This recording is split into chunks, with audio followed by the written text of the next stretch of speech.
You got in your car this morning. You pressed a pedal and moved 40 miles an hour without using a single muscle. 100,000 years ago, that same trip would have taken 2 full days of walking, barefoot, through territory that had no roads, no paths, and no guarantee you would survive the crossing. For 300,000 years, every journey a human ever took happened at walking speed. And somehow, starting with nothing but their own 2 legs, ancient humans spread across every continent, every climate, and every ecosystem on Earth, something no other large animal has ever done. This is how they did it. The human body is not built for speed. You already know this. A house cat can outrun you. A horse leaves you behind in seconds. But here is what most people do not know about what the human body is actually built for. In 1978, a paleoanthropologist named Mary Leakey discovered footprints pressed into volcanic ash in Tanzania.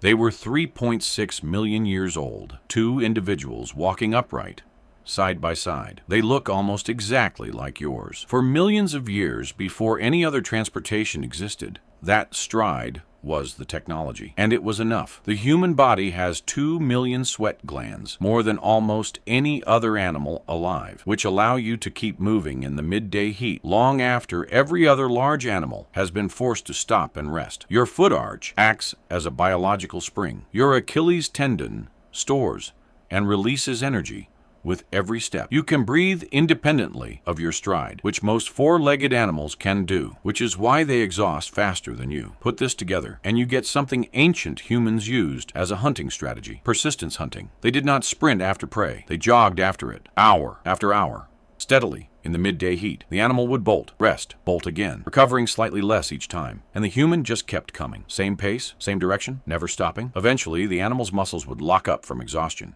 and the human would walk the final distance and make the kill. Think about that from the animal's perspective. You are a deer. A human appears. You sprint away at full speed. You stop. Look back. The human is still there. Still coming. Same pace. Exactly the same. You run again. Stop. Still there. That is not a predator. That is something far stranger.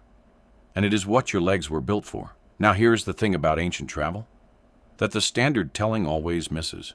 They were not wandering. Archaeologists have found obsidian tools hundreds of miles from the nearest volcanic source, shells found deep inland, amber traded across entire mountain ranges. These people were covering massive distances on purpose, to trade, to connect, to find specific resources they knew existed because someone had already told them about it.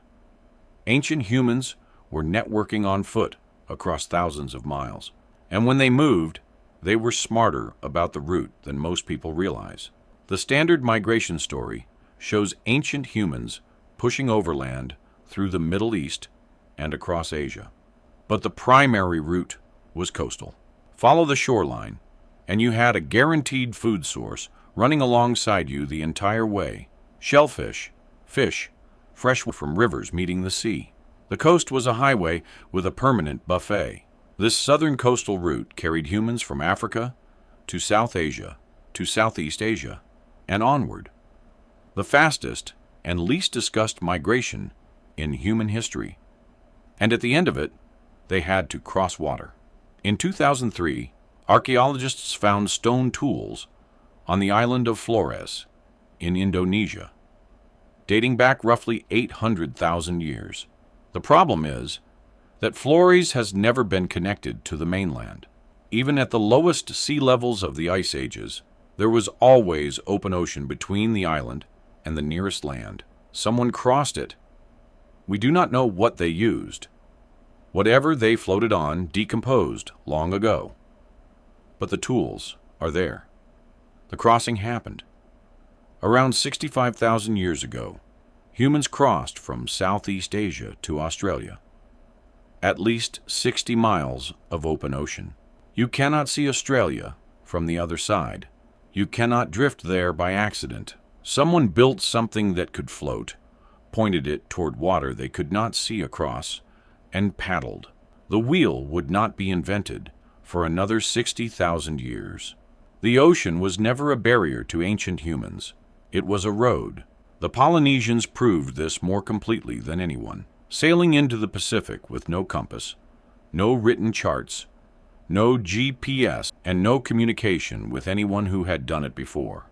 They felt wave patterns against the hull of the boat with their bodies. Specific ocean swells deflect around islands and leave a signature in the water, miles before the land appears. They read cloud formations. Islands generate distinct cloud shapes, visible on the horizon long before the land itself.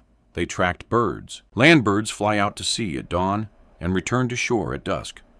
Follow them home. Marshall Islands navigators built physical charts from bent sticks and shells, not maps of land, maps of how water moves. 2,500 miles of open ocean. No visible landmarks, no safety net. They were not sailing blind. They were reading a map the rest of the world did not know existed.